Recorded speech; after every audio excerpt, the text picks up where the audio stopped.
chicken salad season, and we're making buffalo pickle chicken salad. I'm a registered dietitian, and this is way healthier than normal chicken salad. Let's get to cooking. 1 cup shredded chicken, 1/4 cup non-fat Greek yogurt, 1/2 cup of diced celery, 3 tablespoons diced onion,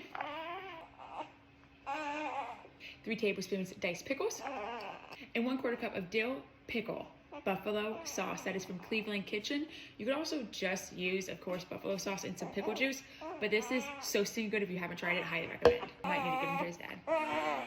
I'm gonna need a tiny bit of salt, all the black pepper, and mix.